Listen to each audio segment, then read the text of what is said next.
My name is Justin Fernandez. My name is Kian Ang. And we are this year's pageant directors.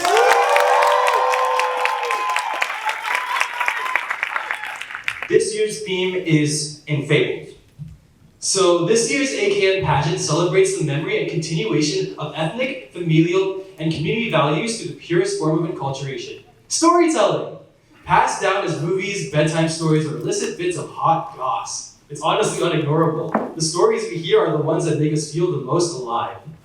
So, this year's contestants have been challenged to think deep about the stories circulating our community, the monsters they contain, the heroes they can be. You won't find ENFABLED in any dictionary, but that's because our identity exists beyond convention. To become ENFABLED is to take control of the narrative. So please welcome the characters of our living storybook. Their stories are new, but all the while familiar. To narrate our tale, please welcome our MCs.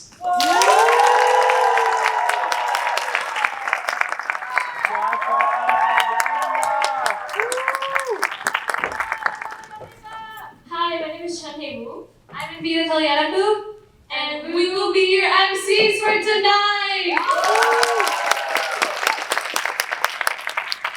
Asian Kaleidoscope Month has been a vibrant celebration of our traditions, food, and culture. I hope you guys all enjoyed opening ceremony, food fest, and our mystery events. And now it's time for AKM 33 pageant. Our contestants, directors, and Unity dance choreographer and committees have worked really hard to prepare for this amazing show. For the speeches, talent, Q&A, and culture walk. Tonight encapsulates the immense pride we share as the members of the AVID community. Tonight we plan to present you a night that highlights creativity, adversity, and talent within the ASU community. As you watch these performances, we hope you see more than just a show. We hope you see the heartbeat of a community that continues to thrive and redefine itself. As we progress into the different segments, you guys will all listen to the beautiful stories and from each one of the contestants will tell, and maybe you will learn more from them. Now I think everyone knows what time it is. It's Unity dance time. Get your camera and let's cheer for our Unity dancers and Unity choreographer, Mia Hernandez.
Thank you so much for our spectacular dancers. Can we get another round of applause to the dancers and also our choreographer?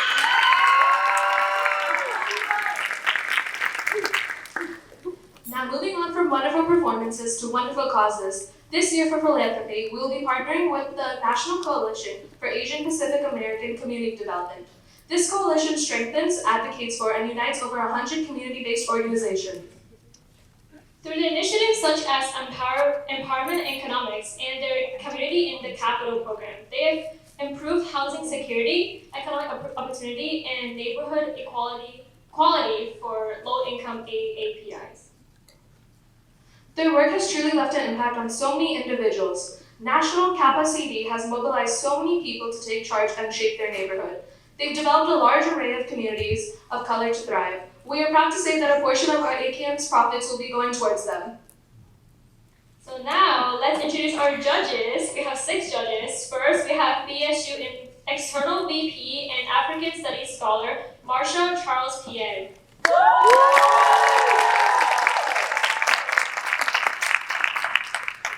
Our second judge is Black Student Union President Amira Balagoon. Our third judge is our AKM 33 Executive Director, Sparks Magazine Managing Editor, and Strike Magazine's Marketing Assistant, Colin Strong.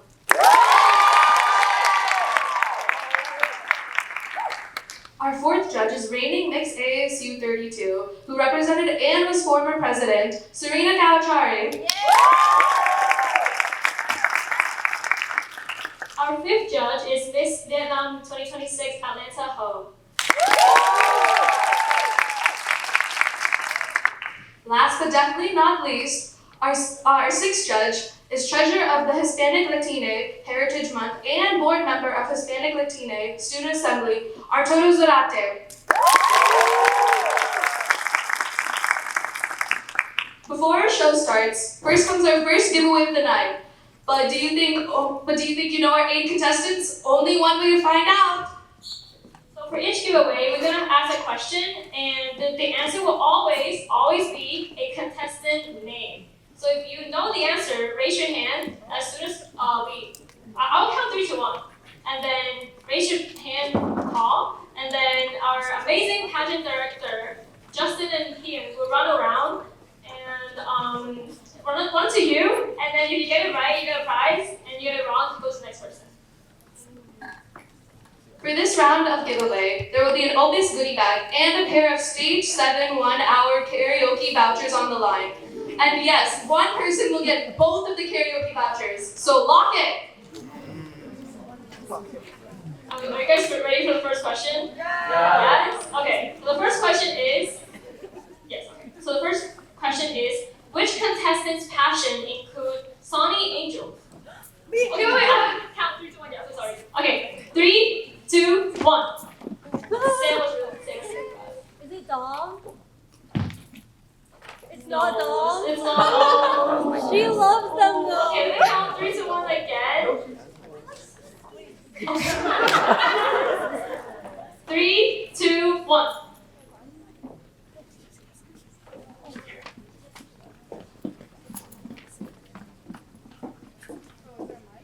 Oh, it's Natalie Joy Medina. Yes, it is. So, you will get the Opus goodie bag. Enjoy your coffee.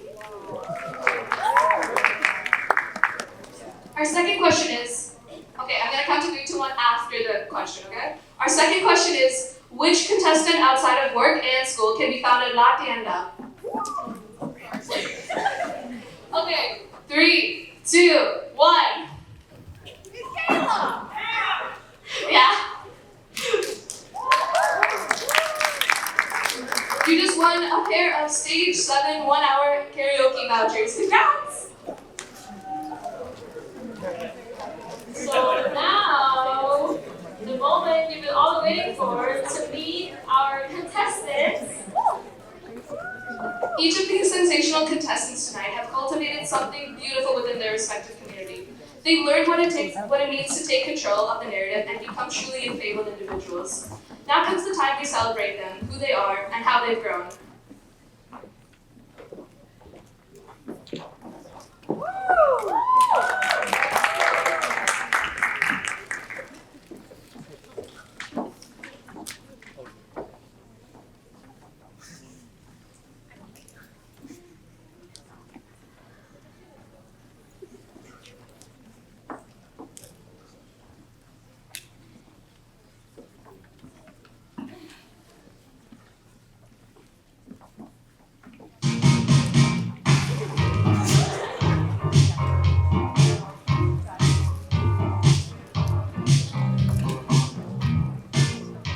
Contestant number 1, Dominique Fernandez.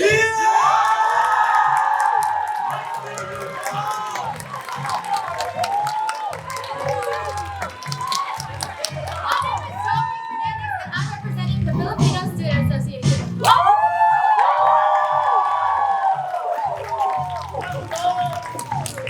Contestant number 2.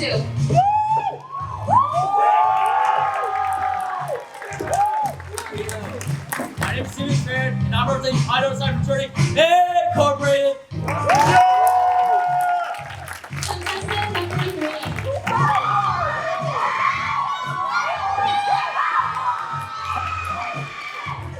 My name is Kayla Cole and I'm representing Empress Interest Group.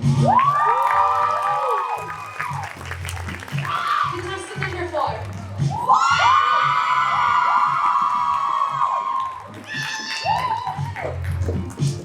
My name is Natalie Choi Medina, and I'm representing Gamma Eta sorority.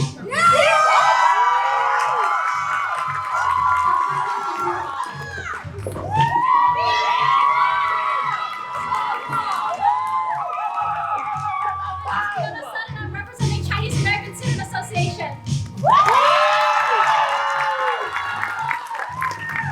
Contestant number 6.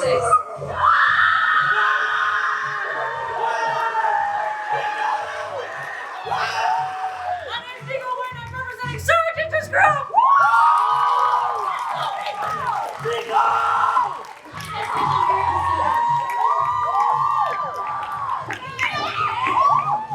My name is Julia, and I'm representing Sparks Magazine.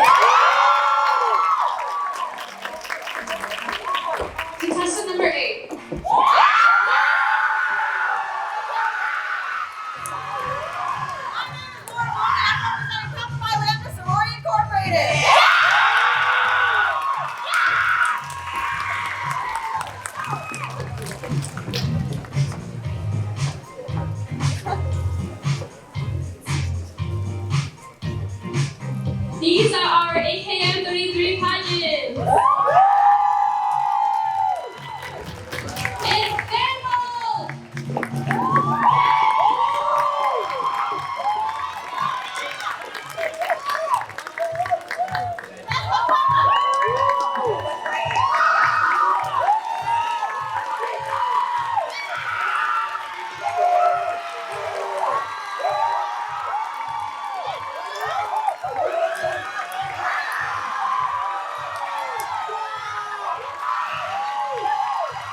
Now it's the speech portion. This year's speech prompt is, our lives and choices are unignorably patterned, drawing on the experiences of our predecessors, peers, idols, and ancestors. What cultural, familial, or self-experiential stories inspire you?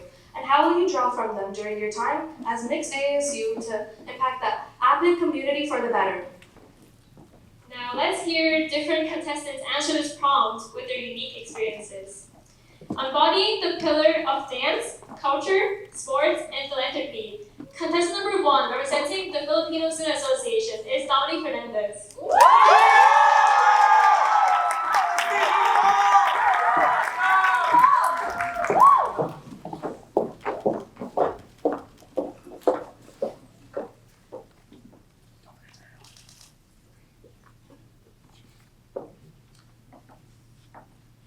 Our family stories are important, but as immigrant youth, it's also important to recognize how unique each person's struggles are. I would like to talk about my own. During COVID, I was weird and cringe. My parents knew that. They couldn't escape me. Walking around the house with my new uniform pants, pretending I was Katsuki Bakugo from stomping around in UA High.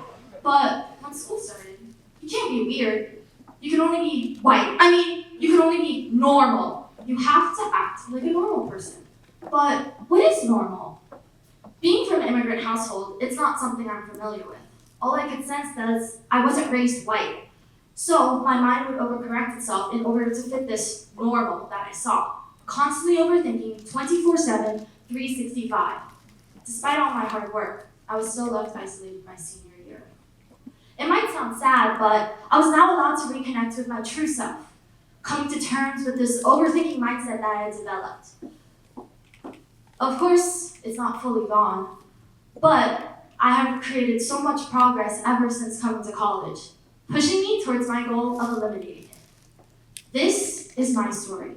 You need to be comfortable taking the small steps. Sometimes, growing up Asian, it doesn't feel right. You're taught to hide that. The indoor slippers, the recycling takeout tubs, keeping everything so that it can be reused, even when it feels like hoarding. By the time we're fully grown, it feels like it's too late to realize that we want to know our culture. Like, it's too late to learn. But you need to be comfortable taking the small steps. The first step, you need to realize that you really want it, that you want to be more Filipino, more in touch. Next step, connect with someone, family or the internet. There are people out there that are eager to help. Take that leap and contact them. Finally, realize that there is no perfection in culture. You won't perfectly fit in. You won't perfectly cook the food or speak the language, but you will make progress because any progress is good progress. I know the first step sounds scary, and I know I can only say so much, but a voice can create so much positive change, especially in the African American community. I want to stop the chase of culture perfection and instead promote self-acceptance, the appreciation of effort towards knowing oneself. I want to be a story, a symbol, a sign, the one that doesn't have to be on the path to success in the beginning, but can still find a way later on in life. Thank you.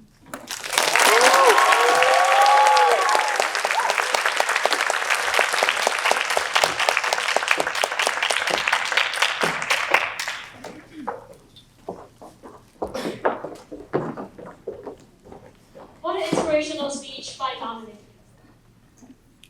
Up next, embodying the pillars of academic achievement, cultural awareness, righteousness, and friendship/loyalty. Contestant number 2, representing Pi Delta Psi Fraternity Incorporated, is Stephen Tran.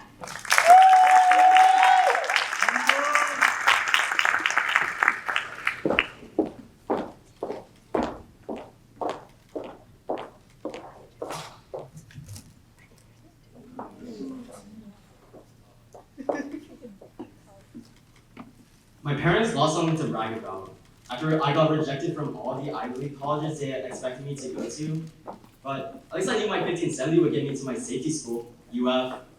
I think my parents delusions rubbed off on me though, because I must have forgot how I was too socially anxious to join any clubs or sports, and how far my GPA fell, and the thought of going to class would make me throw up in the morning. I opened my UF admission letter not to confetti, but to an offer of transferring after doing 1 year at Gainesville's local community college. I thought I was a stereotypical, high-achieving, quiet Asian kid, but really I was just quiet and Asian. This was a wake-up call. After reflecting over how much I held myself back in high school, I was excited with the opportunity to even go up to Gainesville, to a college town with a vibrant Asian American community. After all, nothing stopped me from just going to ASU events on campus. This would be my chance to finally open up. In my first few years being involved in ASU, I had the opportunity to learn and choreograph over 10 lion dance pieces for 3 different organizations. But that was the extent of my involvement. I was still closed off to others, and I was still looking for what I call my community. So, last summer, I co-founded and became president of UF's Lion Dance Team. Yeah! A new community where students like me could connect to our culture and find confidence in it. Watching initially quiet kids pick up a lion head, perform on stage to hundreds of people, and then call themselves part of LDT, that means something to me. While I was creating my community, I was also creating the opportunity for others to find theirs. This growth led me to Pi Delta Psi, a brotherhood I didn't think I had the courage to rush at first, but had always admired. Now, it represents my college journey of finally finding the communities that I always needed. The quiet kid from high school, spearheading a club and joining a fraternity. Today, standing on a stage as an AKM pageant contestant, I feel like I'm getting closer to becoming the person that I and my parents imagined myself to be. As Miss ASU, I want to use my story to encourage stereotypically quiet Asian Americans like myself to find their voices, find their community, and reach their full potential. We need leaders, ideas, and voices more than ever. What good is packing Globe Center for our cultural shows, but we're not using that presence to stand up for our community, to speak out against anti-DEI policies like Senate Bill 266 and the defunding of our vital student boards. We need to show our collective strength on campus. We need to promote students interested in leading their own organizations. 2S Home Asian Wealth Club, APSA, LDT, these are all young Asian orgs that prove how diverse ASU is evolving, and they need our support. As Miss ASU, I will use my platform to campaign for both established and new Asian orgs where Asian American students can continue to develop as leaders. Whether that be through performing or position or activism, have the audacity to put yourself out there. Thank you.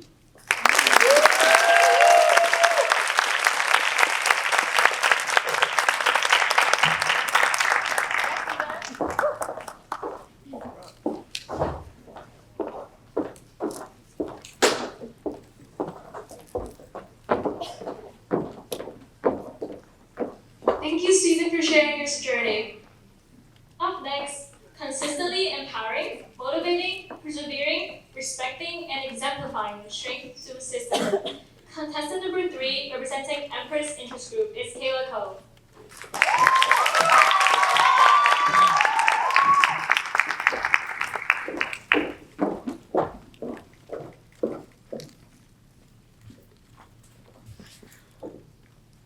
In the Philippines, the term tita means off. But it also means your mom's best friend, your neighbor, your community. And if you've ever been to a Filipino party, then you know the ritual of saying hi to your titas and titos. If you haven't, let me paint you a picture. You walk in, add your shoes with a growing pile at the door, and then you're suddenly met by an entourage of your mom's college roommates, then your uncle's coworker of 10 years, and then it's, wait, anak, have you seen Tita Gurley? She used to hold you when you were a baby. Right. Well, that's how I grew up, surrounded by a found family, sharing lots of stories and laughs. I was able to grow in my creativity, my passions, by being surrounded by so many examples and personalities. I know how to braid my hair because of my Tito Lola, how to play Texas Hold'em because of my Tito Eric, and of course, my mom, a cardiac ICU nurse for over 15 years, who taught me patience, resilience, and my love of the arts. It's from carpooling to swim practice and McDonald's on Sunday mornings. My titos and titas showed me what a support system looks like, what it feels like. And when I came to college, I didn't realize I was searching for that same feeling until I found Empress.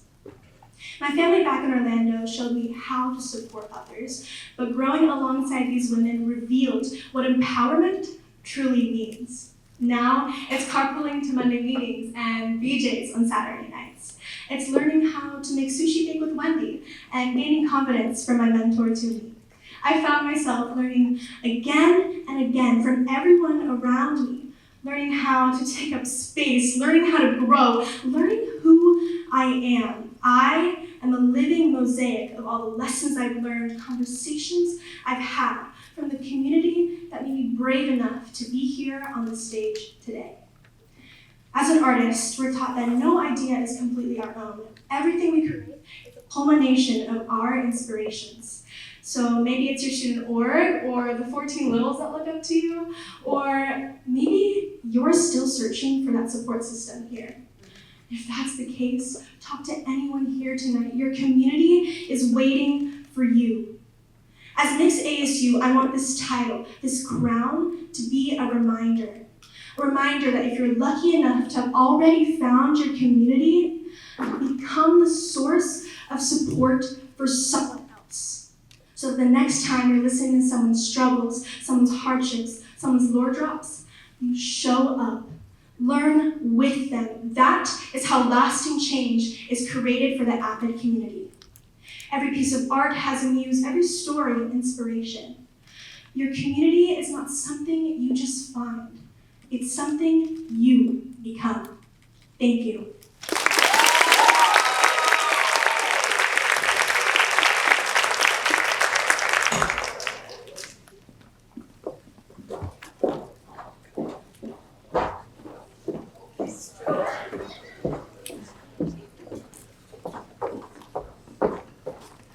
That was a really heartwarming story by Kayla. Up next, embodying the pillars of sisterhood, service, strength, leadership and scholarship, unity and diversity, contestant number 4, representing Gamma Eta Sorority Incorporated, is Natalie Choi Medina.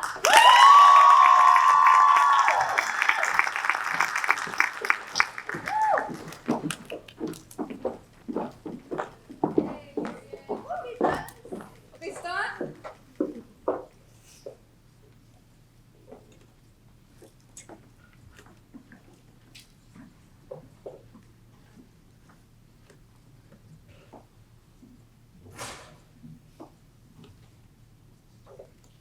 At 21, my great-grandfather left China for Cuba in search of a better life.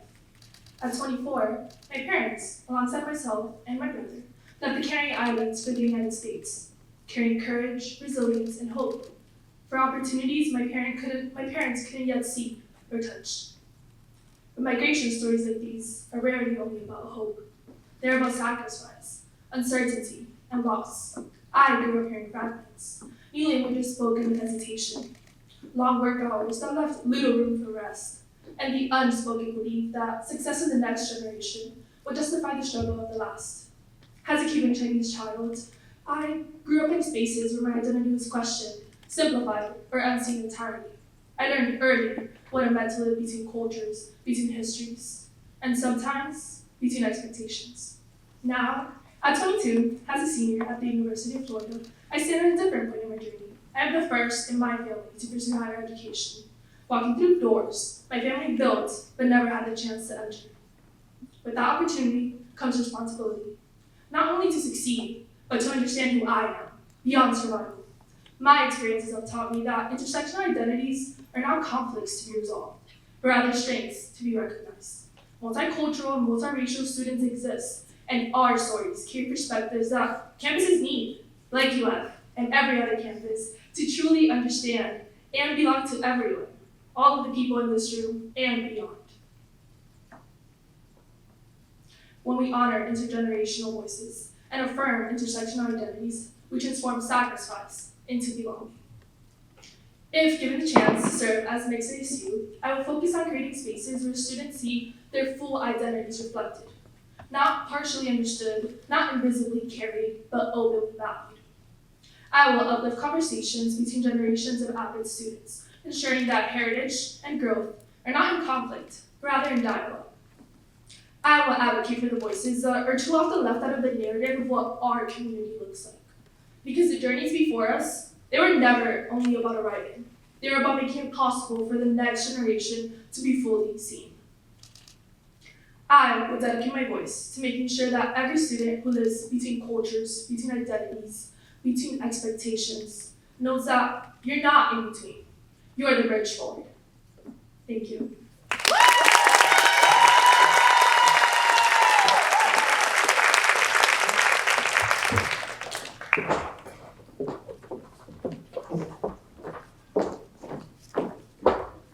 A powerful speech performed by Natalie. Up next, embodying the pillars of culture, service, and leadership, contestant number 5, representing the Chinese American Student Association, is Fiona Sun.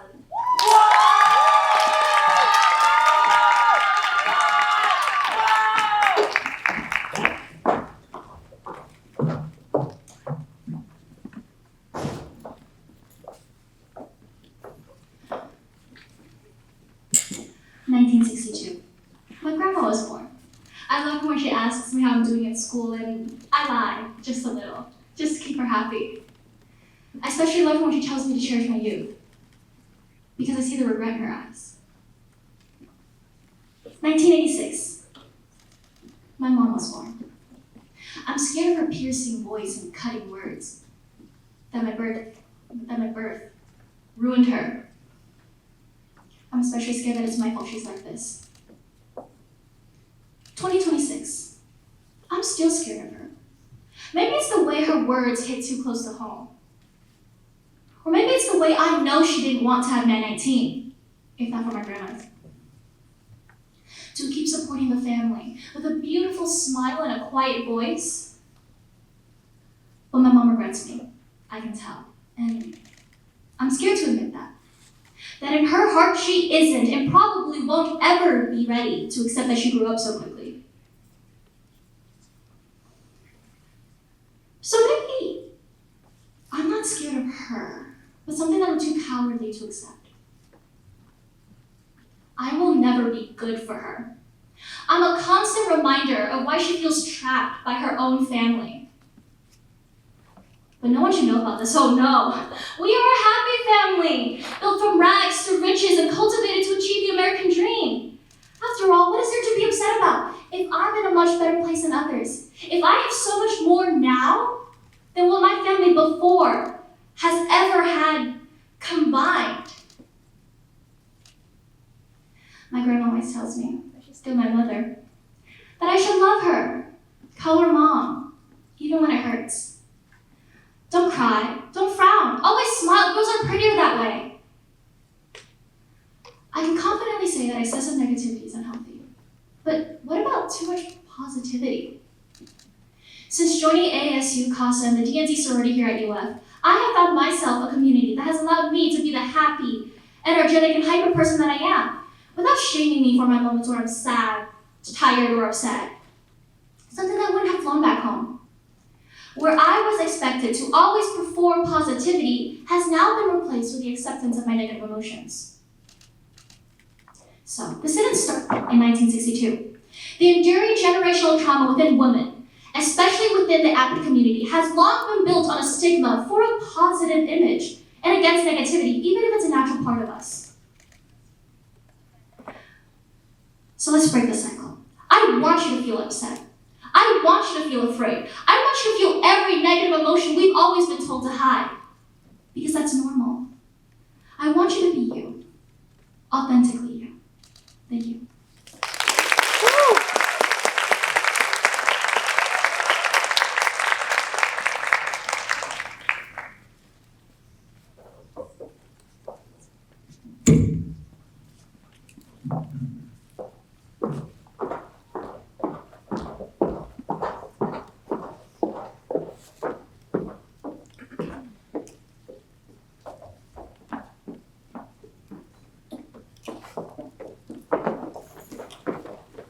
Thank you, Fiona, for being vulnerable and telling your story. Up next, embodying the pillars of courage, camaraderie, and culture, contestant number 6, representing Surge Interest Group, is Nico Wynn.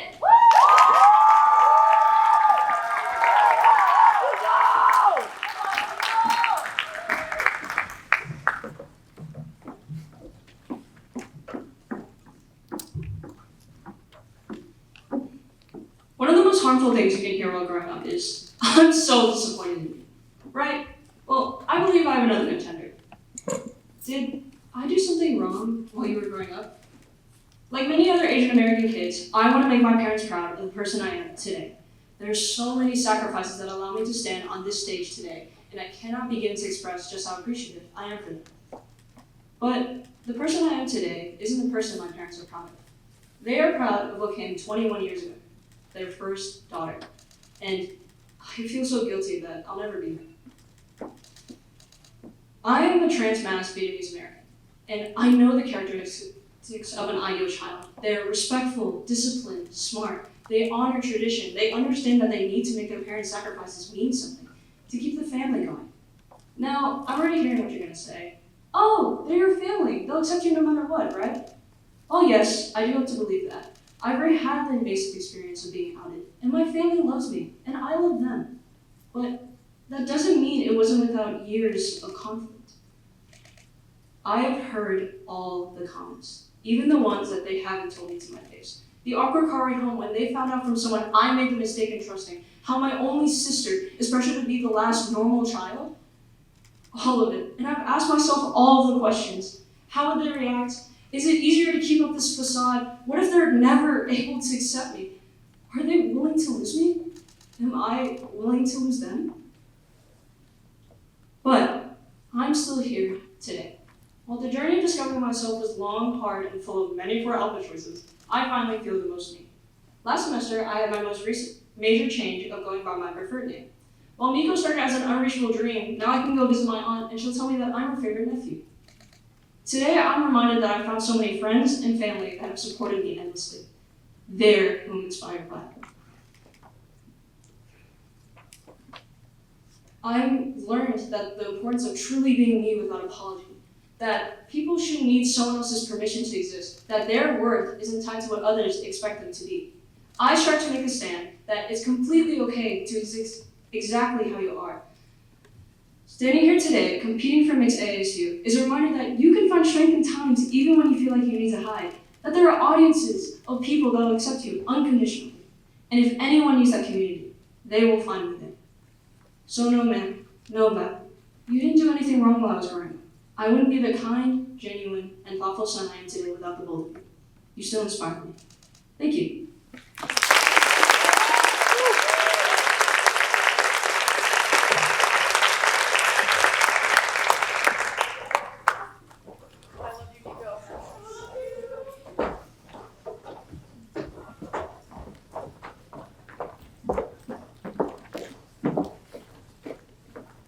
That was an incredibly introspective speech. Thank you for sharing your story, Nico.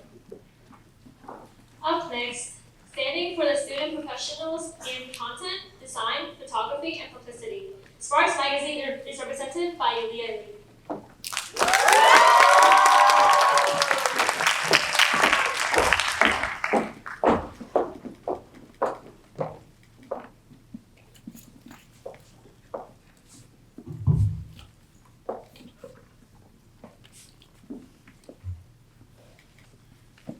I loved My Little Pony as a kid, the show, the characters, the fan art, and I remember in 5th grade, I was drawing my ponies and my teacher came up to me and I covered my paper. He said, "You don't have to be embarrassed," but I was. I think shame is how I spent most of my life. Like many ethnic kids, I knew that physically I looked different. Combine that with intense shyness, unconventional interests, never really understanding American social cues, you realize early on you're not really normal. So I studied others, how they lived, what they did with their lives. Because when you're normal, life is good. You belong. You're loved. And also, you're a fraud. Let me confess my sins. For Thanksgiving, I never ate turkey. It was duck. I never had relatives visit. It was always just the 5 of us, alone in America. No one knew I read webtoons, watched anime, or, bear with me, dabbled in furry content. I know. But what I'm trying to say is, I was embarrassed. I remember feeling a flutter in my chest when I saw 2 women kiss for the first time, and later in Bible study when someone said being gay was a mental illness. I agreed. See, the thing is, when you become someone for everyone, you lose yourself. You hate who you are, and you hate who you pretend to be. And I wish I could say that I suddenly figured out how to be myself, but it's difficult and I'm still learning. But what has helped me was seeing others who were aware of shame but living defiantly in spite of shame. Take the alternative fashion community. Through them, I learned that looking different isn't a burden. It can be a choice. The queer community, where women have historically stood up for their peers, risking their lives. I admire these people. I am proud to live in their legacy. I am proud of my fashion choices, of my gender, of my queerness. And I am also proud to be Asian American. That part I get from my parents. They look different, their English is worse than mine. Certainly, they don't understand American social cues, but they know that, and they persist. All these people, through being authentic, have become enfeebled. They were living their lives, not hiding. As aspiring mixed ASU, I want to encourage each and every one of you that in a world of stories, don't hide, live. Choose yourself. Be proud of yourself. Become your protagonist. And show your teacher your My Little Pony art. Thank you.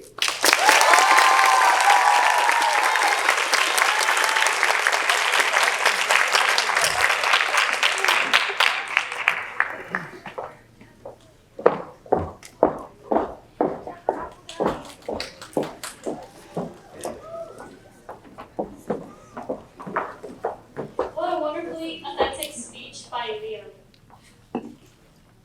Up next, embodying the pillars of sisterhood, service, and cultural diversity, contestant number 8, representing Kappa Phi Lambda Sorority Incorporated, is Laura Voom.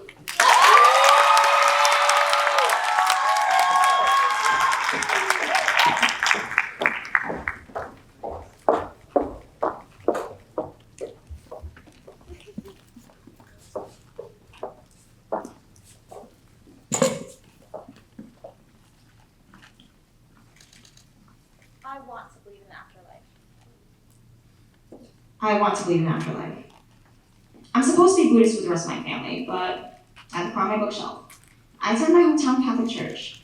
I understand the cultural ties that these religions have on households, that there are beautiful communities beyond this. But as I've grown up, I couldn't embrace them as my own. I can't believe in afterlife. I couldn't believe in divine witness. Hours of overthinking, reflecting, and thinking again, and I just thought to myself, well, if there's nothing after this, then what was the point? This lack of belief was heavy on me, especially when it came to my own life trajectory.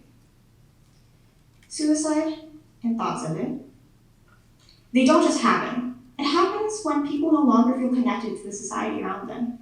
It's a social illness. And I did not feel connected. I was anxious as a kid, and if you can't tell, I'm pretty anxious right now.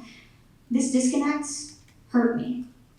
It was jarring, actually, from the way that I could never introduce my friends to my family, to how the kids around me never looked like me. But times change. My environment changed, and I saw this most when I got to high school. I began to connect. Playing out the background, 2020, 2021, TikTok and all that. I saw people become more outspoken. People who thought the same as me, looked the same as me, and importantly shared the same issues with their mental health as me. I followed suit and also put myself out there, finding my communities at UF, like Kappa Phi Lambda, Sorority Incorporated, where I found something beyond just a sisterhood. For them, yeah, sure, I could go get froyo, I could go on day trips, but I could also just talk. Like the Filipino Student Association as their advocacy chair, where I could make strides against the injustices that made me feel hopeless before. So with that, I smiled. A lot. I want to live.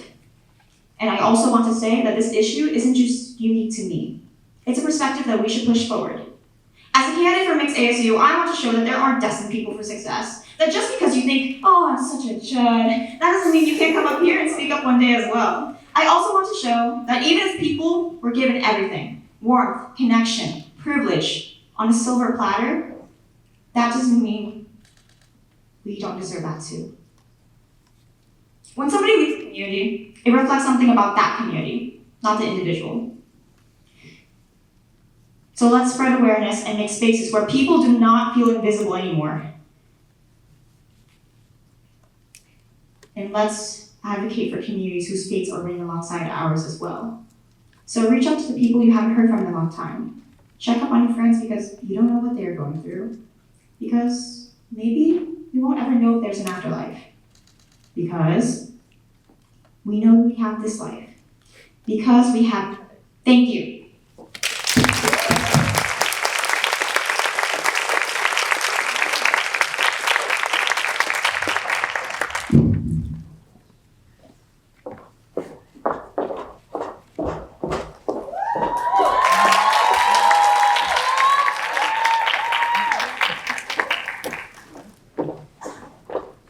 Thank you, Laura, for sharing your experiences and the lessons you have learned. Can we once again hear another round of applause for all our scouting contestants and their amazing speeches?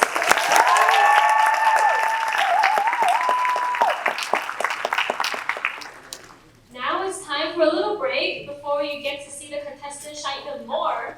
Now we're going to enter a 15-minute intermission break. So you can walk around, hang out with your favorite contestant, and visit the photo booth down that way. Yes.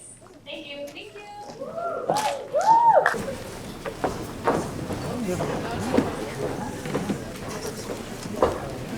Welcome back, welcome back. I hope you all enjoyed yourselves in our intermission. Chad, do you know what could even be better? Water. Giveaway time! This time, we will be giving away 4 study edge vouchers to whoever can answer the following trivia questions. I'll be asking the question, and raise your hand if you know the answer. I'll then call on you, and Kian will come on over. Okay. Okay, remember, 3, 2, 1, not an intermediate, okay? Okay, now for the first study edge counter. Who is the tallest pageant contestant? 3, 2, 1. That person. Huh? No. Is it Yulia? Yeah.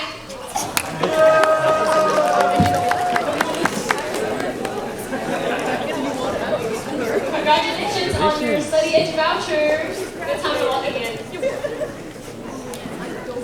Moving on to the next question. Which contestant organization mascot is a kind of bird? 3, 2, 1.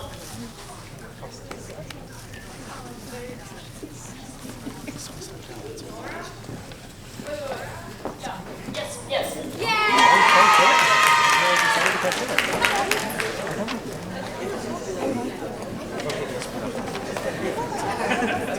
Two more questions. Okay, next question. Which contestant's Instagram fundraising dares included fireman carrying any contestant? 3. Hands down. 3, 2, 1. Look at that person, one of the black green shoes. You did too. Yeah.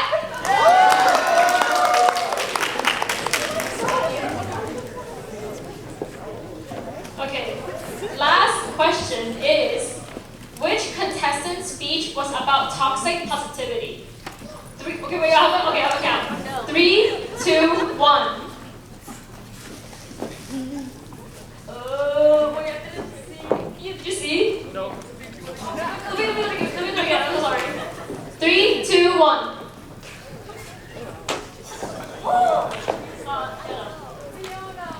Yes, Fiona, yes.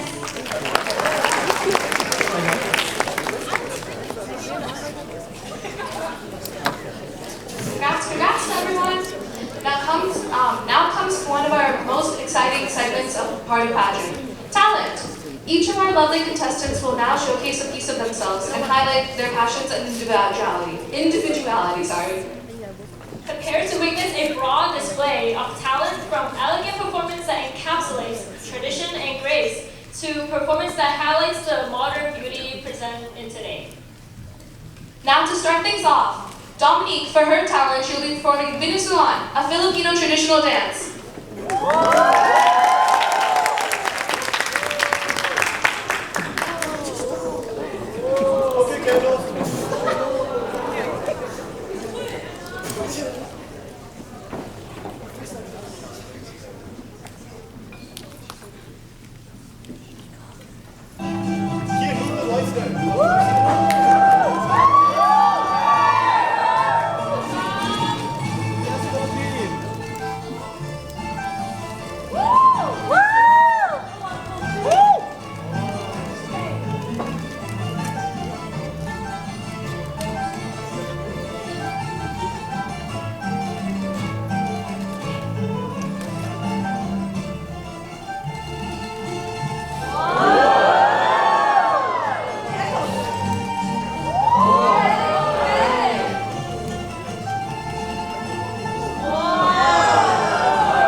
dance that was.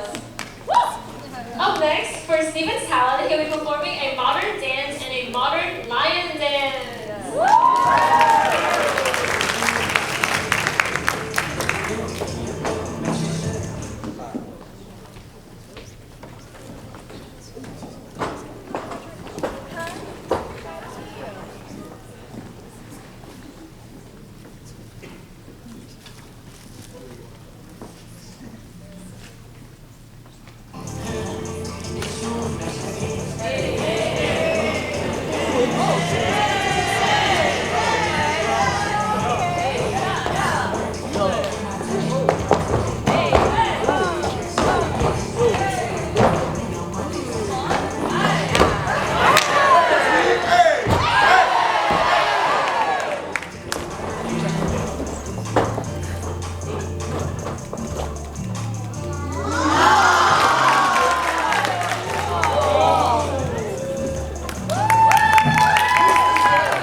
Up next for Kayla's talent, she'll be performing both a song and a charming art piece.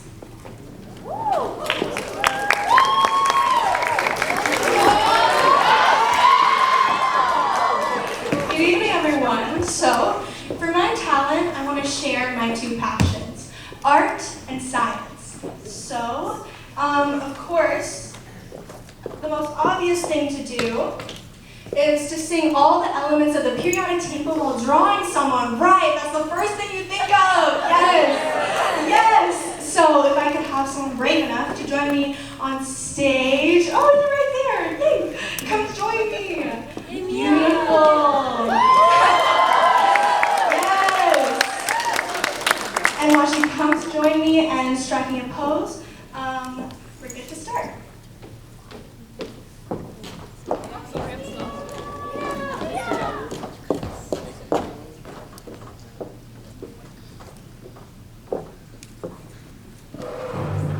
And now, AKM Science presents the elements of the periodic table. There's hydrogen and helium and lithium, beryllium. carbon everywhere. Nitrogen all through the air and oxygen, so you think breathing fluorine, fluorine pretty teeth, neon to light up the sun, sodium for salty times, magnesium, aluminium, silicon, phosphorus, and sulfur, chlorine, and argon, potassium, calcium, so you'll push on, scandium, titanium, vanadium, chromium, manganese. This is the periodic table, noble gases stable, alkalides and halogens react aggressively. Each period you see new outer shell must be transfer out of moving to the right. Underneath the 26th and cobalt, nickel, pointing lead, copper, zinc, gallium, uranium, arsenic, selenium, and chromium. All the time outside of your rubidium, strontium, tritium, zirconium, niobium, molybdenum, technetium, ruthenium, chromium, palladium, silver, lead, cadmium, lithium, tin and tungsten, chromium, sodium, iron, beryllium is 56. Now this is where the table splits. Where lanthanum, just lanthanum, cerium, and praseodymium.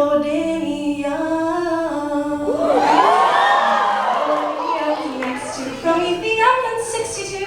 Samarium, europium, gadolinium, and terbium, dysprosium, holmium, urium, yttrium, thurium, lutetium.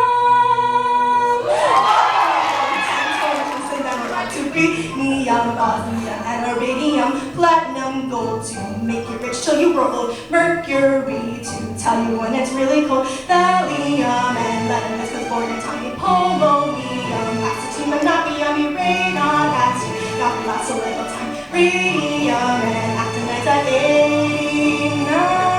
This is the periodic table, noble gases stable, alkalides and halogens react aggressively. Period, see new outer shells and electrons to the right. Actinium, uranium, potassium, uranium, yttrium, plutonium, mercurium, barium, helium, palladium, fermium, yttrium, yttrium, lawrencium, thorium, borium, calcium, borium, cadmium, cadmium, rhobium, chromium. Elementium, erodium, tennessine, ondantium, and then we're done.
Fiona's talent, she'll be singing while performing a self-choreographed traditional Chinese umbrella dance.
Thank you for serenading us with your angelic voice and your graceful dance, Fiona.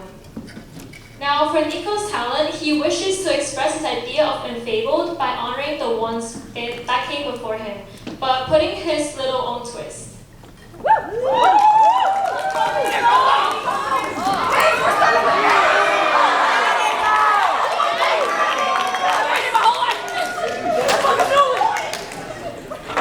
He might play bass.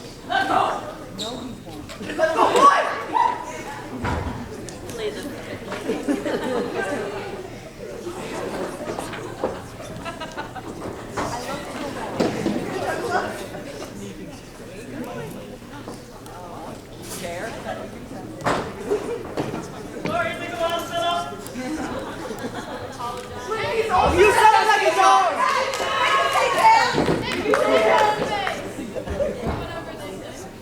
You better plug in that amp. Put it in.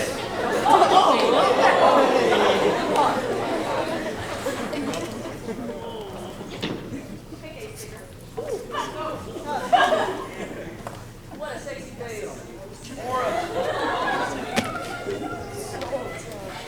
You plug in that bass?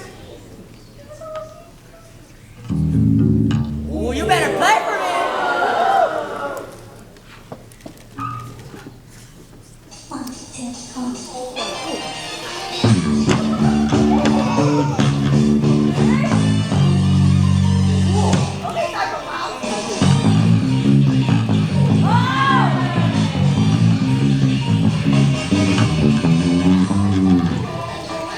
That's cool.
You pick up that chair! Yes, you walk off the stage with that chair, you better. Okay, stagehand!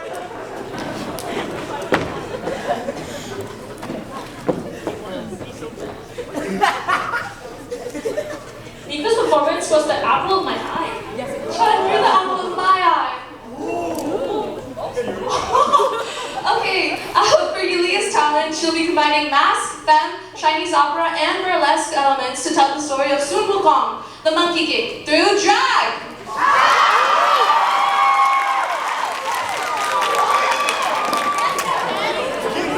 Okay, stagehand! You place that stick key in, stagehand!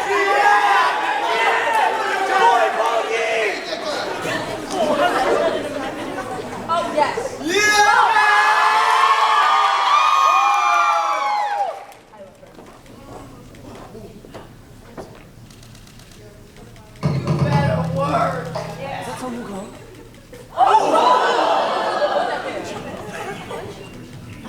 Everyone loves a cheeky monkey.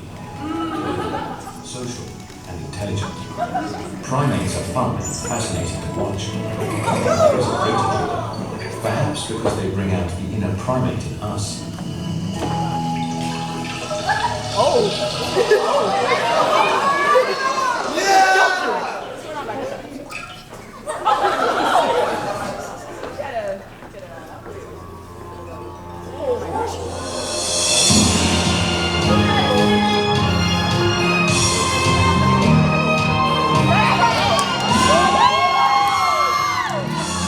Hey!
Hi, my name is LB and I'm here to audition for the role of Mix AASU.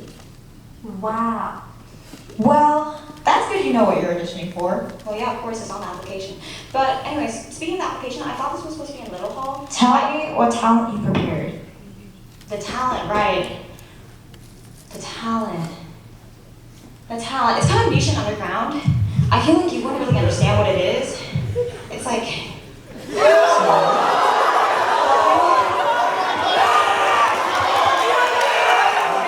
interpretive loving.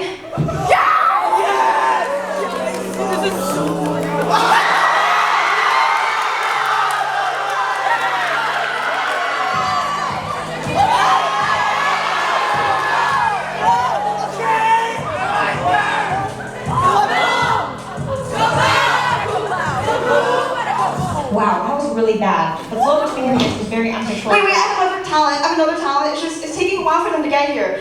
It's strolling, and you need people for that. And they told me they have their exams going, and I just want to be appreciated during times like these. Orgo, whatever that is. We're in the middle of an interview. And wait, why do you need people? Do it yourself. It is myself. It's representative of me.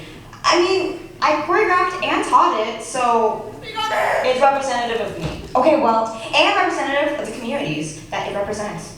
Let's take the time to acknowledge what strolling is. Strolling is tradition in Black Greek letter organizations. Its notable members include Divine Nine. You form a rhythmic line while performing intentional movements, all representative of the organization. It's meant to be done with others, communal and continuous. get out their exams fast. I hope so too. I mean, it's a privilege to perform something not born from my council, the Multicultural Greek Council after all. Orgo tomorrow, by the way. I feel like they... Oh, they're here! No way! Sorry, the line took forever. What line? Whatever.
Well, that was one great way to light up the night.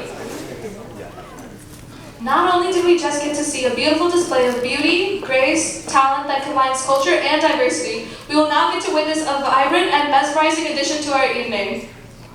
This following segment will provide a decorative visual that will highlight our rich Asian culture with the perspective of fashion.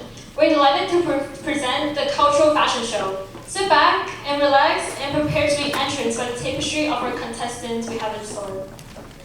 Woo!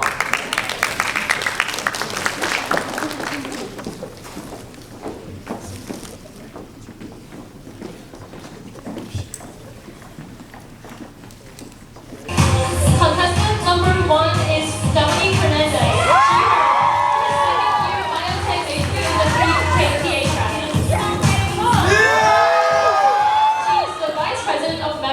Of the Student Association.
Blue, Chinese town rules.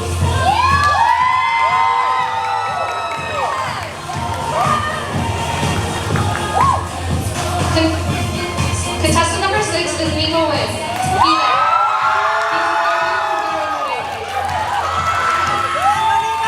He's the performance chair of Surge Interest Group. He is wearing his green ally. You try! Contestant number 7 is Ilya Lee. She, her.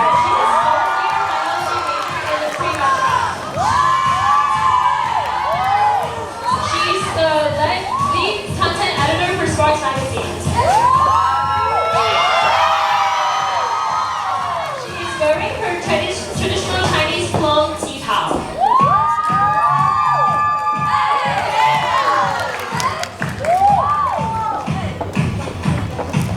Contestant number 8 is Laura Wood. She, her.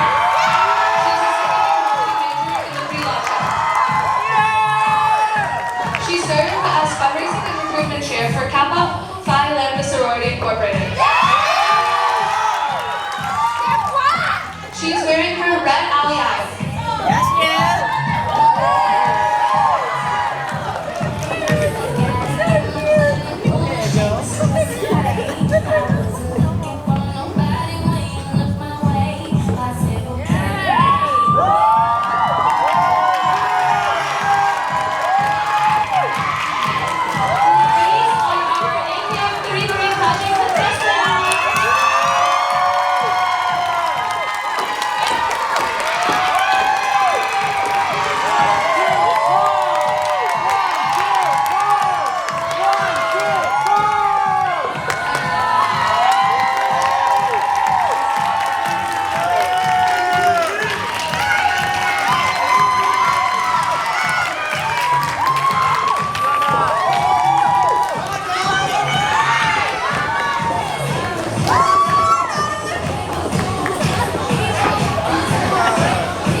Okay, Bowl.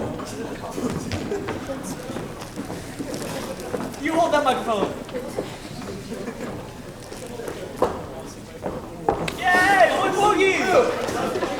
Last but not least, we have our final segment of the night, which is the Q&A section. This segment will highlight our contestants' wits, grace, and their ability to think with haste as well as communicate effectively. So first, we have our contestant number 1, Dominique Fernandez.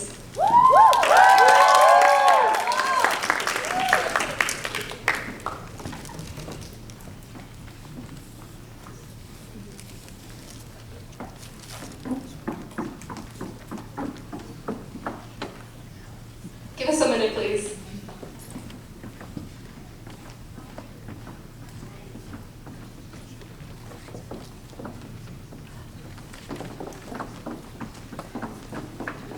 Is that your mom?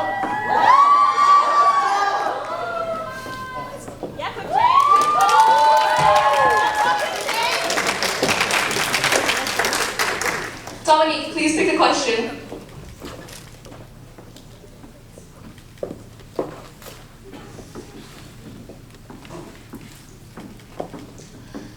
Your question is, allyship is the active practice of using one's privilege to support or advocate for an underrepresented group that you don't necessarily belong to. How do you determine a good ally, and how can you help others find similar support? You have 30 seconds to think. Your time begins now.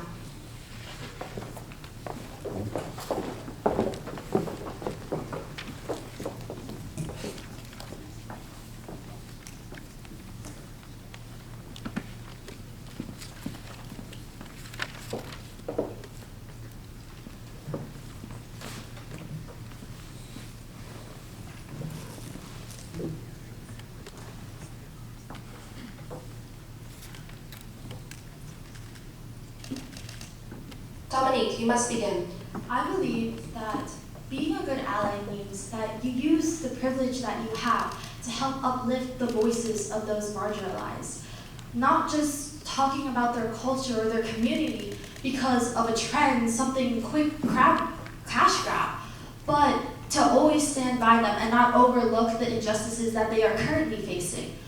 Helping to raise voices and create an impact for the communities. I believe with my role as Vice President of Membership for FSA that I help to connect people to other people that they might not have a community with. Not just people to person, but also for them to find their own community. It doesn't have to necessarily be in the Filipino Student Association, but it can also be those in the avid American community where they can find others that are just like them and similar-minded. Thank you.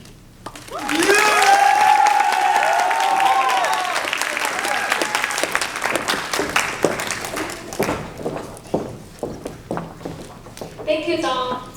Next, we have contestant number 2, Stephen Chan.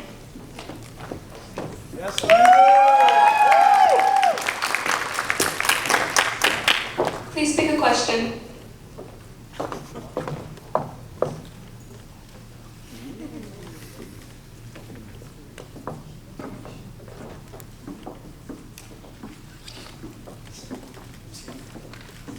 Steven, your question is, a controlling image is a pop culture stereotype that fetishizes minorities while also positing majority groups as normal by contrast.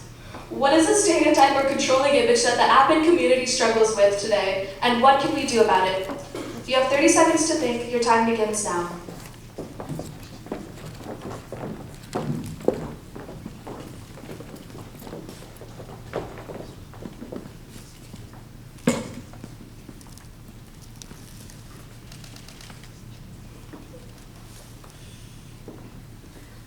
Back in high school, in AP Capstone Research, I wrote my research paper about Asian American stereotypes. And on this research, I learned about the stereotype content model. On this matrix, it positioned Asian Americans as high in competence but low in warmth.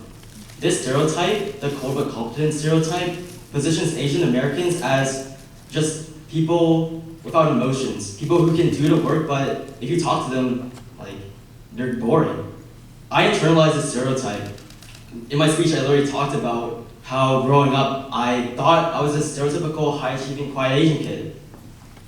Coming to UF, being involved in ASU, looking around this room, I know so many people who aren't just cold and incompetent, it's not just a stereotype, it's just everywhere on the spectrum, on the matrix. And because of that, we need to show how our voice, our personalities, our stories, our culture, we don't just fit in a stereotype. We can be more than that. So just by standing on the stage, putting my voice here, I'm challenging that stereotype, and you can do it too. Thank you.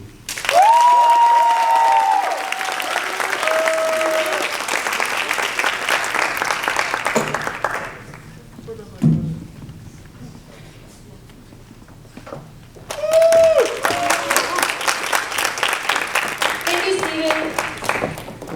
Next, we have contestant number 3, Kayla Code.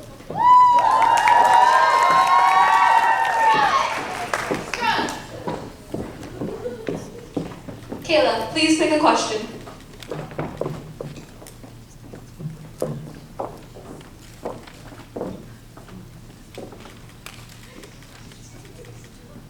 Generational traumas are passed from grandparent to parent and from parent to child.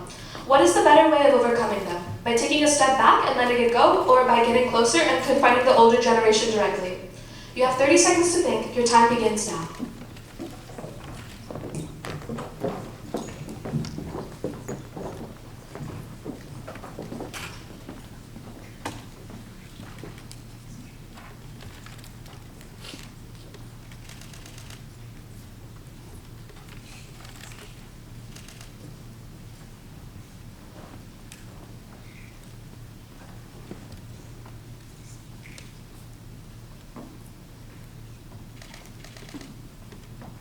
Kayla, you must begin.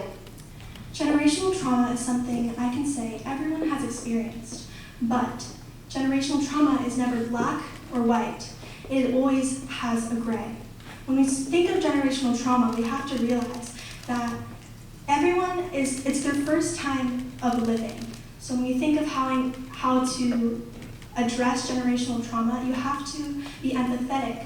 And when you want to take a step forward, because conversation is how growth happens, you have to make sure that you understand when you're talking to elders that however they live when they grew up, frame their mindset and their actions. But there comes to a point when you can't talk anymore because it might be dangerous to yourself, to your mental, your physical experiences, and that's when you need to take a step back. Generational trauma is neither black or white, always gray. Make sure to, when you're addressing generational trauma, to remember that it's everyone's first time living. Thank you.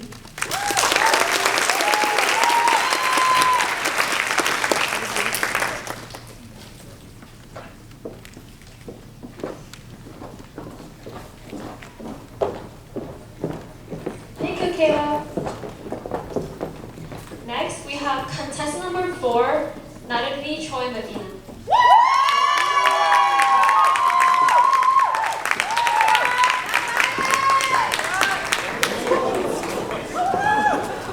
Natalie, please pick a question.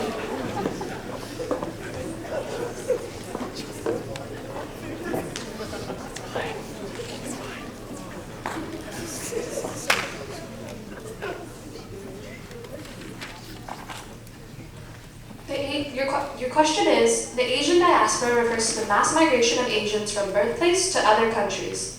Reasons for diaspora vary widely, from escaping political violence to seeking new economic opportunity.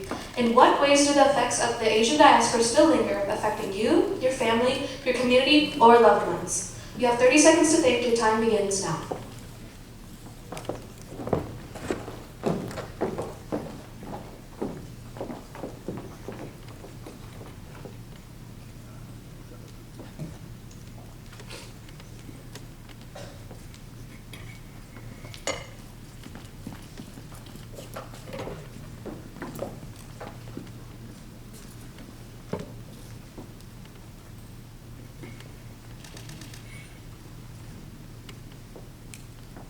Natalie, you must begin. As a first-generation immigrant, I think my experience varies from those whose parents immigrated or grandparents immigrated to America. Immigration affects my everyday life. I experienced it. It shaped my perspectives, my worldviews, what I struggle with, the way I view the world. It's also obviously affected my parents, and I've viewed that firsthand, moving to this country with them. I think they always linger for home. There's a little piece of them that will always be there. And there's pieces of me that will always be in my home. And I think back to my great-grandfather who moved from China to Cuba in search of a better life. Then that same pattern was repeated through my parents and then through myself. So immigration and the effects of the Asian diaspora are things that affect my everyday life. And currently it's more important than ever. You don't ever feel complete, but currently you don't also feel safe. It's an added layer of anxiety that is added already to being a minority, to being a woman, and to all my other identities and that intersectionality. So all I can hope for personally is that I create opportunities for my children to not have to move to another country and enjoy the life economically, financially, and just personally and professionally that they hope to have here. Thank you.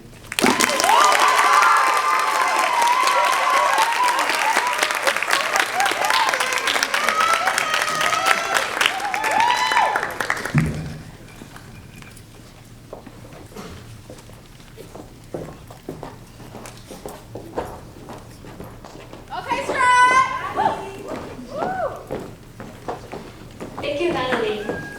Next, we have contestant number 5, Fiona Sun.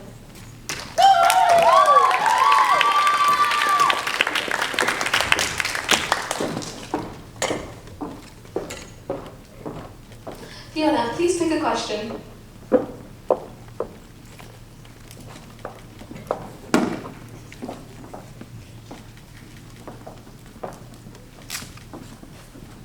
Your question is, the American dream refers to the nebulous collection of immigrant hope, all lauding the United States as a place of opportunity and growth. Have you or your family achieved the American dream? You have 30 seconds to think. Your time begins now.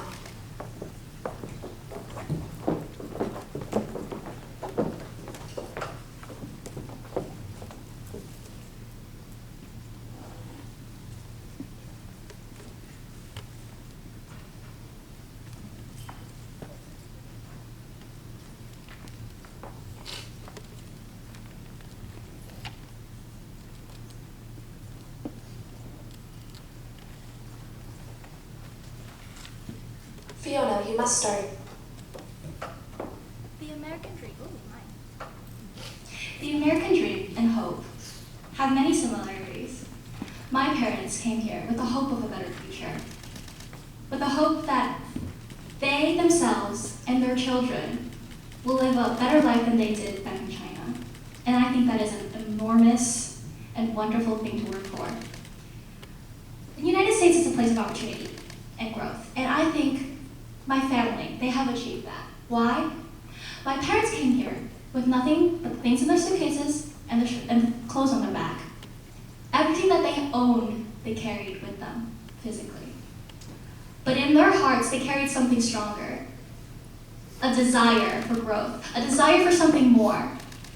And I think they've achieved that. They found themselves love between my parents.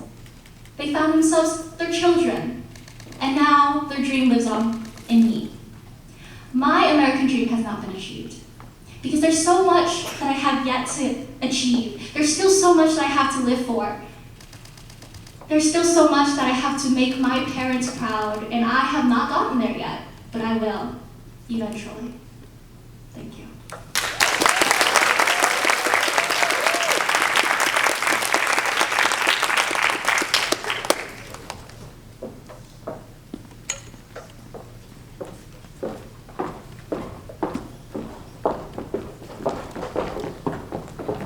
Thank you, Fiona. Next, we have contestant number 6, Nico Dwyn.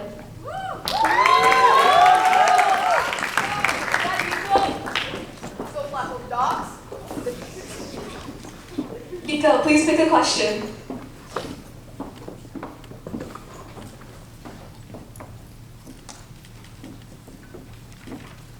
Your question is, listening to our community can yield many sorrowful narratives of separation, of longing, of competition, and confrontation. Despite all of this, can you really say that being Asian American is a happy experience? If not, how can we make that happen? You have 30 seconds to think. Your time begins now.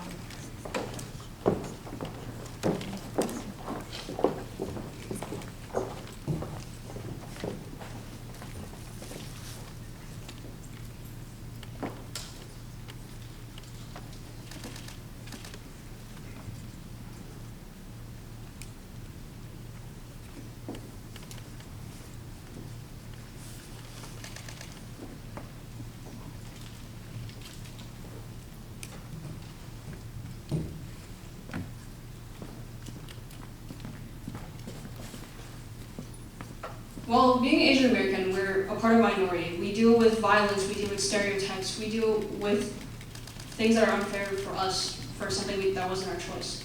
And obviously, I want to use my voice to fight that, and that isn't something great to me for being a minority. However, being Asian American, I'm incredibly proud to say.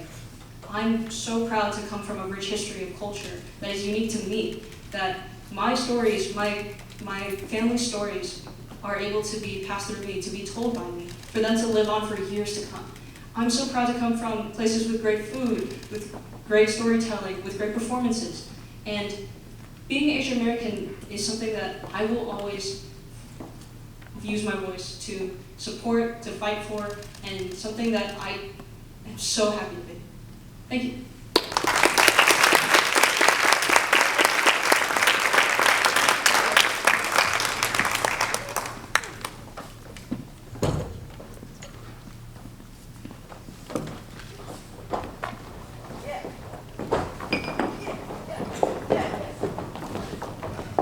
Thank you, Nico. Next, contestant number 7, Yulia Lee.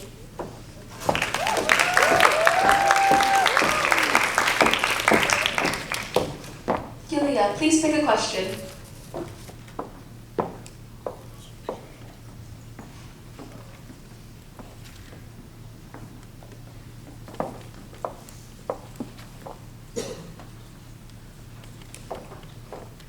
Your question is, the model minority myth is an American construct that's often misunderstood as being centered on only Asian Americans. What is it actually about, and how do you fight the myth? You have 30 seconds to think. Your time begins now.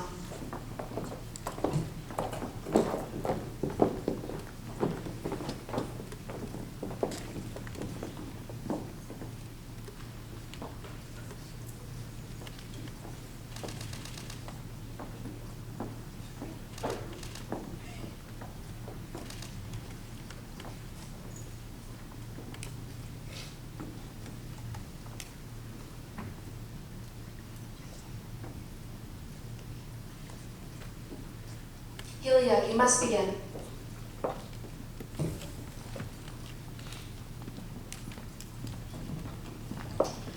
The model minority myth was never about Asian Americans.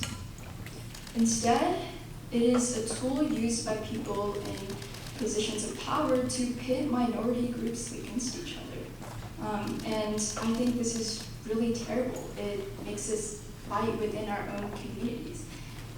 When I was writing a story about Sparks, I wrote about the history of ASU, and through my research I found that it is Black and Hispanic communities that really paved the way for us as Asian Americans at UF.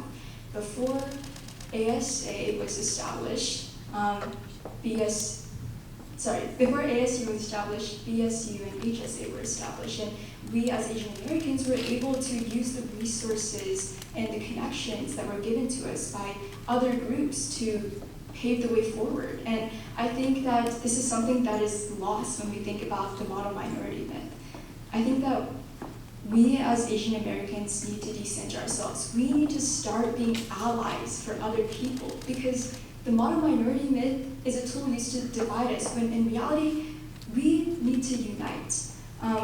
I truly believe that when one of us makes progress, we all make progress. And change happens in waves, it happens in ripples, and we need to be the ones to start being allies.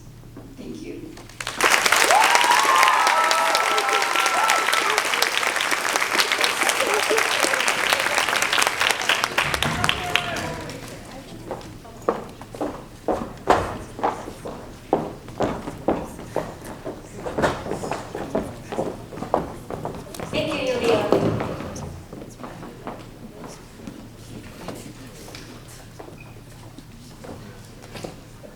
Lastly, we have contestant number 8, Laura Gold.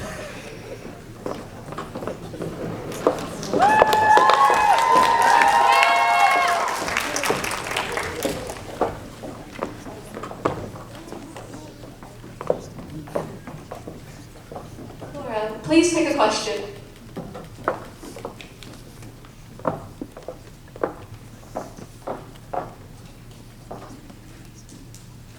Your question is, growing up as a racial minority can leave the youth feel insecure about their looks and abilities. Has there ever been a time you wished you looked different, and how has that changed? You have 30 seconds to think. Your time begins now.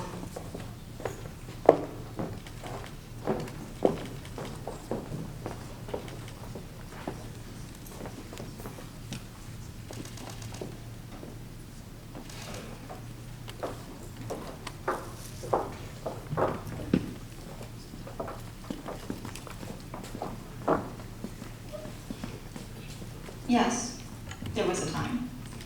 I'd say that I've been in that state ever since I was a kid, seeing how my mother looked at herself.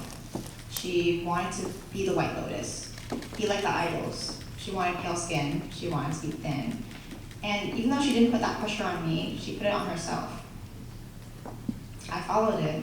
I wanted to be pale, I wanted to be thin. I thought that was what was going to make me elegant, like her idols, like what I thought my perception of beauty was. I threw out a lot of bowls of rice.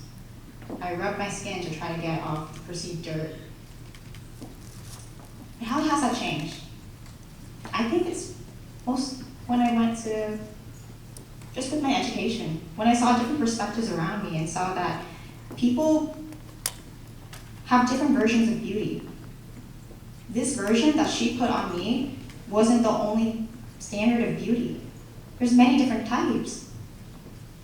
You can be thin, you can be tanner, you can be beautiful in many different ways. Thank you.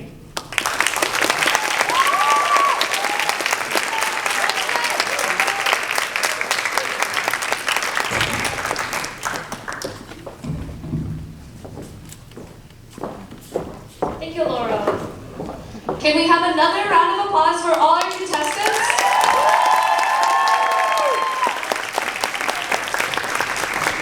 Now, pay attention to the QR code on the screen. This will be, yes, scan it because you were voting for your favorite contestant as a way to support them. This will also determine our fan favorite award. I'll give you guys a few minutes.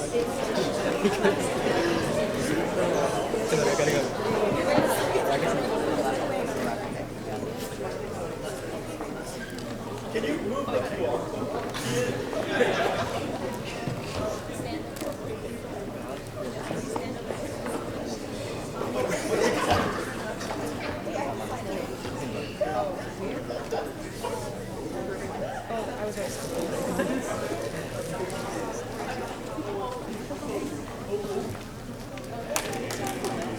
Thank you, John.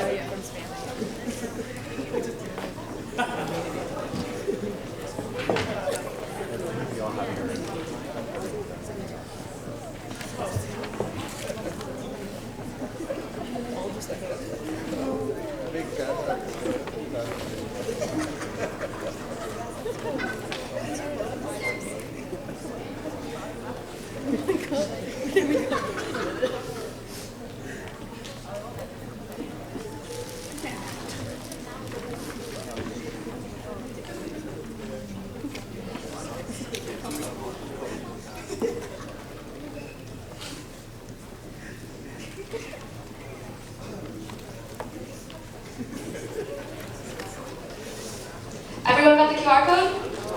No? Okay. I'll give you a few a little longer.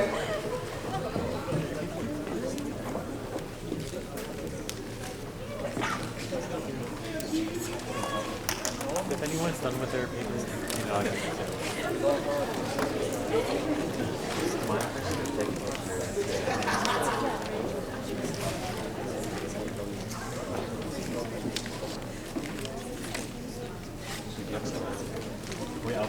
Are we all good now? Okay. Now for our final giveaway. Tonight we will be handing out one pair of Kanapaha annual passes, one escapology voucher, which is $160 in value, free up to 8 members, and a limited edition pageant t-shirt. Okay, this time I think Justin will be the runner. Yes, he has the prizes. Yes.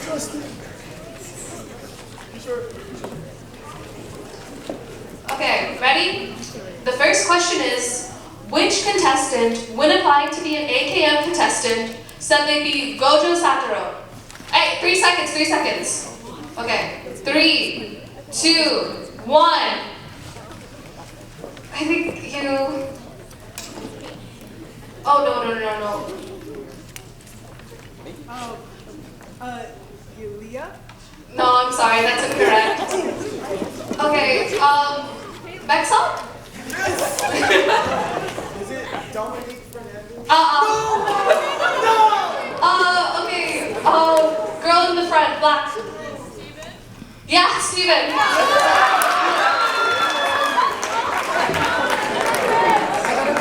Okay. Congratulations to the Kanapaha annual passes.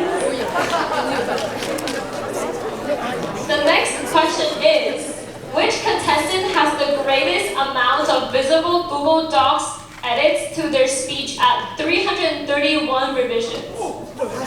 Okay, wait, 3, 2, 1. No! 3, 2, 1.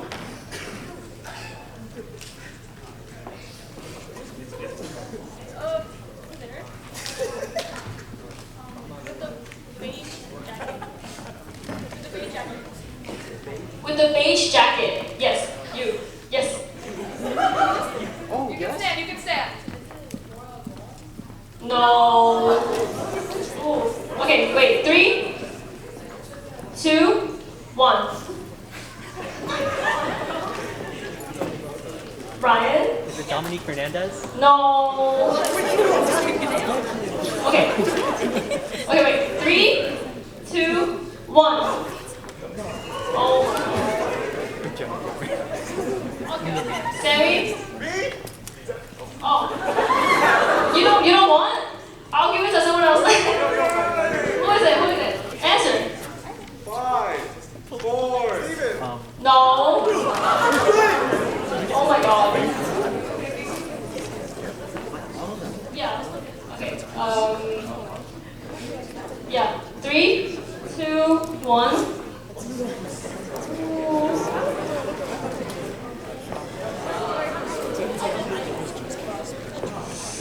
Kevin? Natalie, join with Dina. No! I'm making left. You? Yes.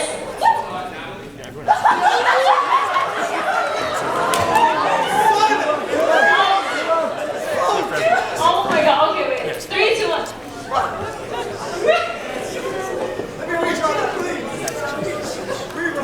Okay, yeah. No! Answer? Wait. Do we have the answer ready?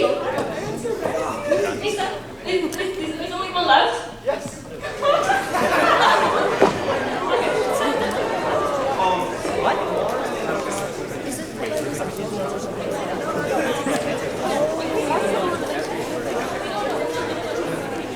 Three, two, one.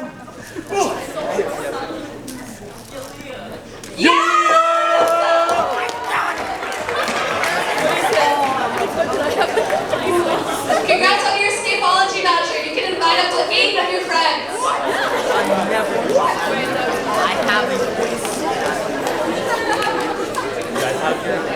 Finally, last but not least, for the shirt, the last giveaway question is which contestant cried the most about AKM pageant? Let me count down. Okay. Oh God. Okay, 3, 2, 1.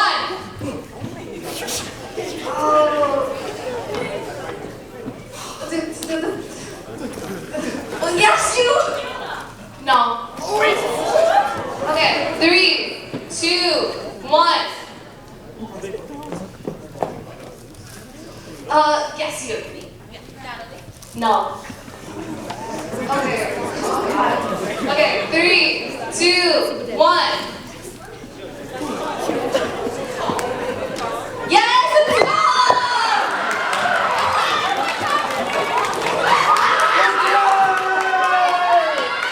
Congrats on your shirt! Silence me.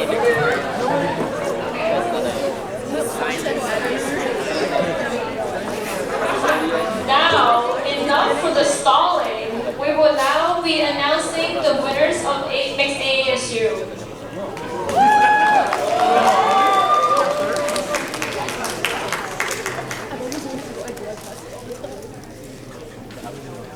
Wait, let me see if they finished the scoring. No? Okay, we don't have no sugar. We got cute to dance.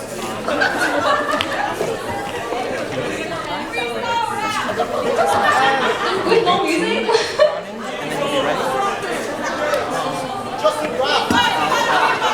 Can you rock? Can you dance? What about the keep doing that. Ryan, you got it.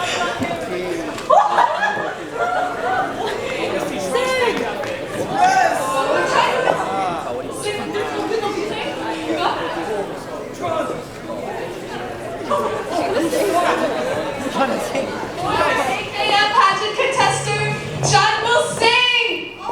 That was my song last year, I guess.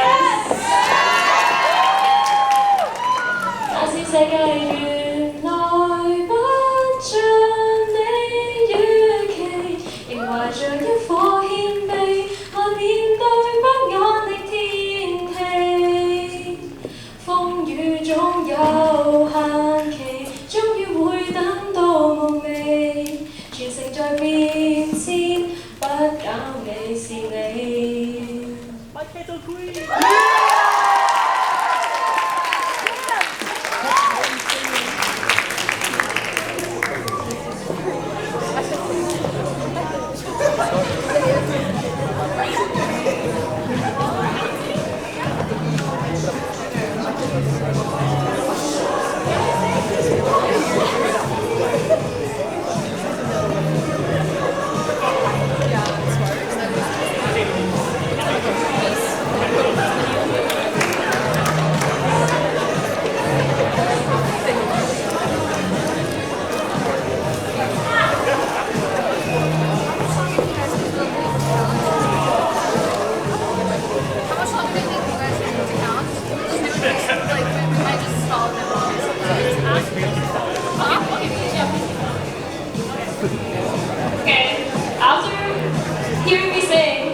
Who wants to answer this wrong?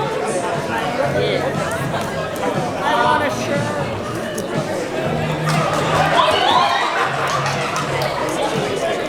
Hi, my name is Jeremiah. First year. My favorite contestant was Nico. I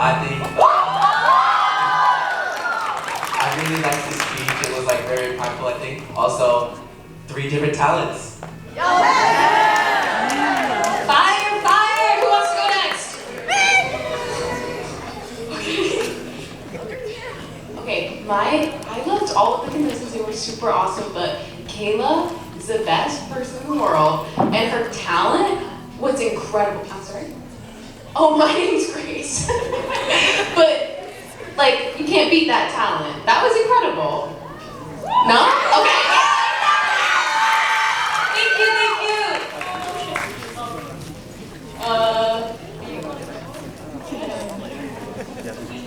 Hi, my name is Laura. My favorite contestant was Fiona because I think her speech was really relatable, and she's also really talented and artistic, so I really like her.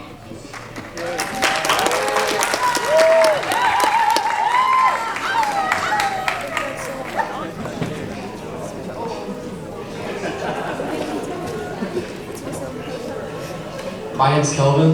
My name's Colin.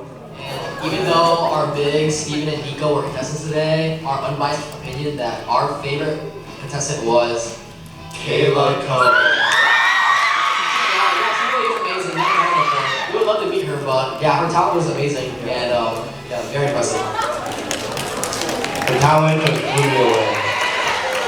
Thank you, thank you. Okay, back on.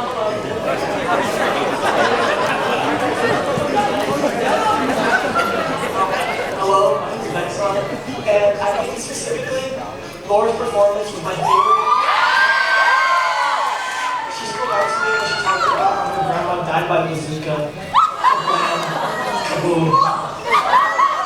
Laura's really talented. I really like that talent. Thank you, Maxon. Okay, who wants to go next? Okay. Wait, I'm gonna go like. Okay, introduce yourself. My name is Kaylee. And my favorite contestant is Natalie Tremedina. She's so talented. I love her talent showcase. I know that she's been working so hard on it, and her speech was amazing too. I think the entire concept of like multiculturalism and multiple identities is like a super important conversation to have, and I'm just so proud of her that she's up on that stage and talking about it. Thank you so much.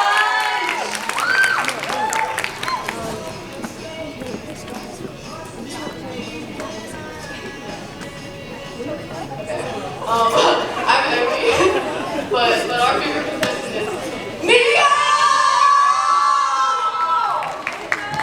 But we're super proud of Nico. We love him so much. But also shout out to Yulia. That was awesome. Yeah. Yeah, we also have your monkey. We have your monkey. Thank you. Thank you. Wait. Hi, I'm Shade, and this might be a little bit biased, but my favorite contestant was Yulia. I've had the pleasure of working with her outside of AKM as well, and she's so like full of life, and I'm really happy that she brought that to the stage and to her talent, and it's just really good to see that. I'm very proud of her and of Sparks too.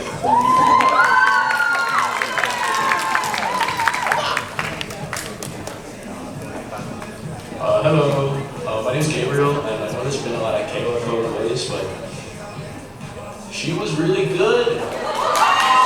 Like, the vocals were great, the answers were amazing, and multitasking is hard to do, guys. That was really impressive. Thank you, Gabe. Okay, I might be a little biased because Kayla's my mentee and Empress, but she's the best because I love her. We're not but I love her with all my heart. I actually literally convinced her to do the pageant, and I'm so glad that she pulled it under zero pressure because I'm so happy to watch her. you, thank you.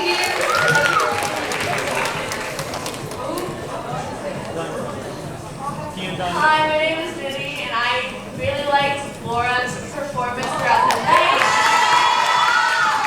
I really enjoyed how she educated us on her talent before performing the show, giving grace to those who paved the way before us. I know that was talked about in someone else's Q&A. So, yes, thank you.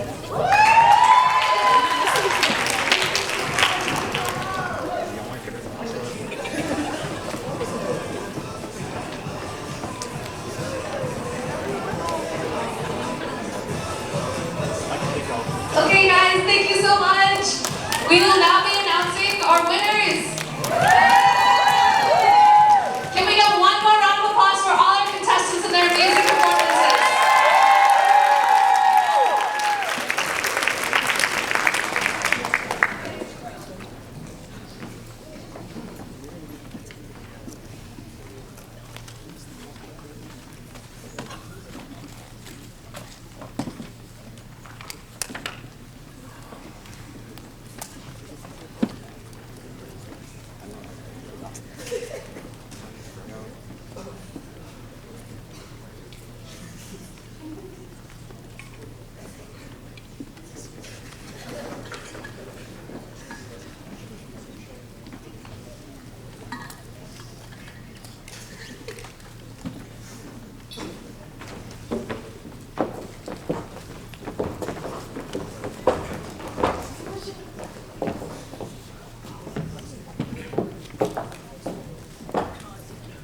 Okay, now after such a remarkable night witnessing so many amazing personal journeys and a broad display of cultural beauty, it's now time to crown a winner. When your name is called, please step up on stage. Our fan favorite contestant who has won the favor of our audience today is, drumroll, Laura Vaughn.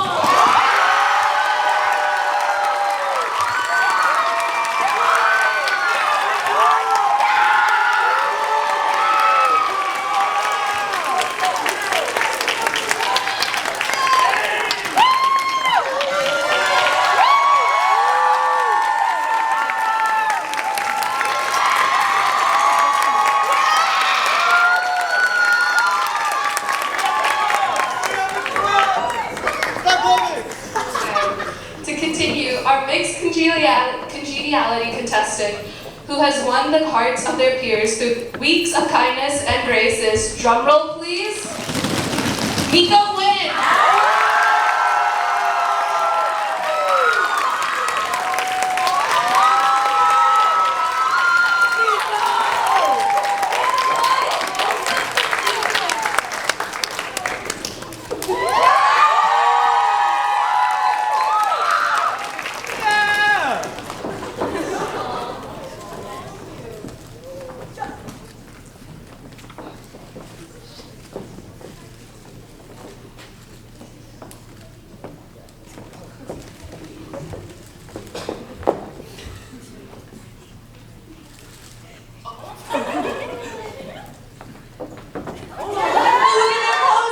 Okay, now for our two crowned mixed ASU winners, they will be given the honor to able to speak 30 seconds to the audience and give thanks. So, without further ado, our first ENFABLED mixed ASU 33 winner is, drumroll please, Fiona Stein.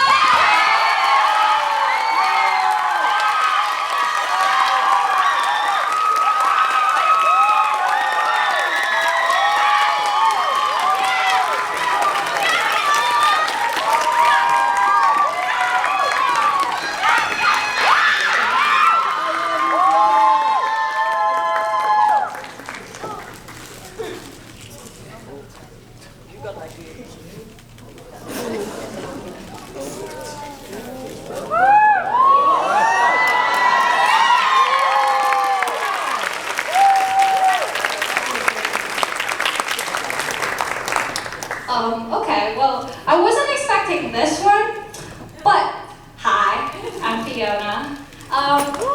Thank you all for coming. Thank you to everyone who dealt with me. I know I can get a little mean. I see you there, Gobble. I get a little mean when I'm stressed, but I especially love all of my fellow contestants behind there and right there.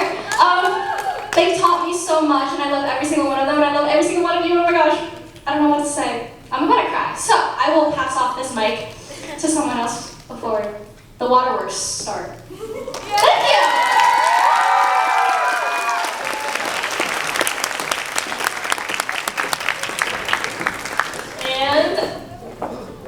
And our final ENFABLED Mixed ASU winner is, drumroll, Gilead Lee!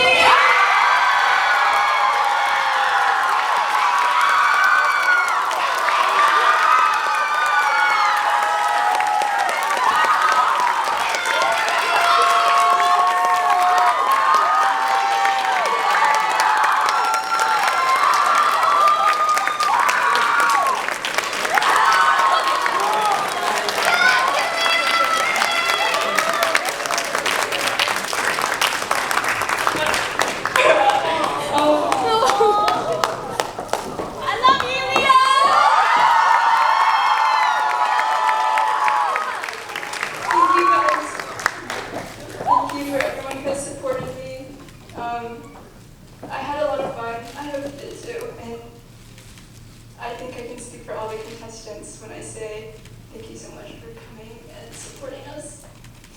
Yeah. Okay, I'm sorry.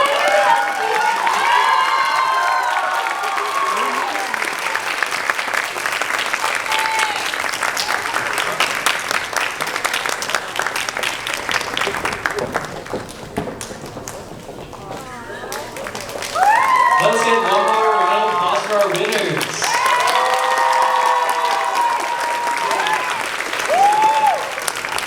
And can all of our contestants please come on stage? And please give them a warm round of applause. They've done, everyone here has done so great. We got this for you guys as well.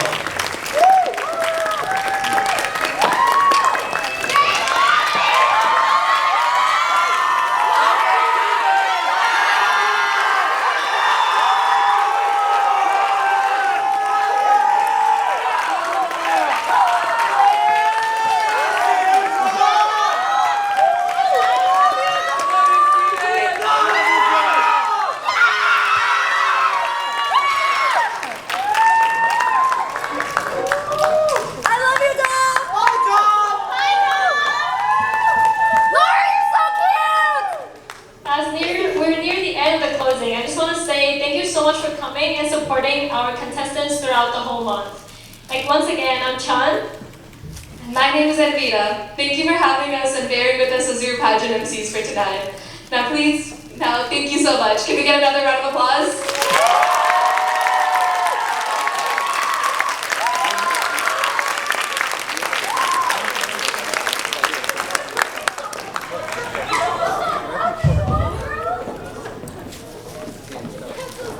So, how did everyone like the show? Thank you guys all so much for coming. Just before we leave, Justin and I have a few words. I'll start first because I was saying this one. But, anyways, so my journey with this pageant started back my freshman year in 2023. I thought it would be kind of funny just to do this, and it was a really fun experience, and I wanted to come back here this year. I want to try it again as a director. I honestly didn't get to prepare like a speech at all. There was a lot of running around today. I actually ripped my pants without hair. Hashtag stagehand, am I right? But I would just like to give thanks to so many people. I first want to thank AKM board for all of your support for Justin and I. Colin, multimedia, everybody. You guys really made this such a wonderful experience. Can we get a round of applause just for the AKM board? Thank you guys.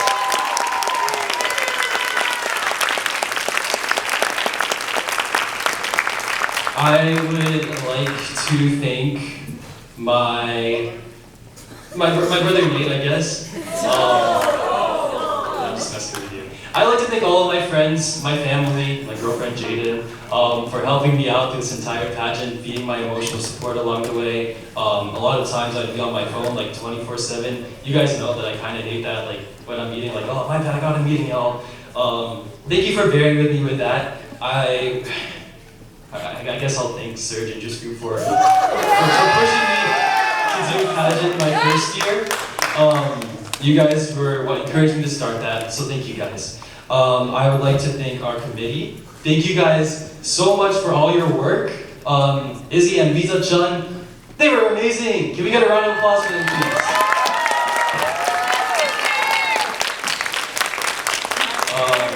Sorry, I'm almost done, I swear. I want to thank the contestants. It has been a really fun journey with you guys. I've hated show weeks in the past.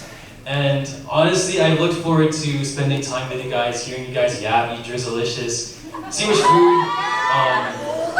Man, I kind of feel like a bum. One of the contestants actually gave me a toothbrush because I forgot my apple. Shout out to that contestant, you know who you are. I would like to thank you, Justin. My freshman year, you were one of my most influential bigs, and you know, you did pageant alongside with me, and I always looked up to you a lot, to be honest. You've always been a big influence on my life, and I know this project is super, super important to you. I know that sometimes I was a little bit difficult to work with, but I really, really appreciate all that you've done for the pageant and for me in general. Thank you so much. And thank you to everyone for showing up today.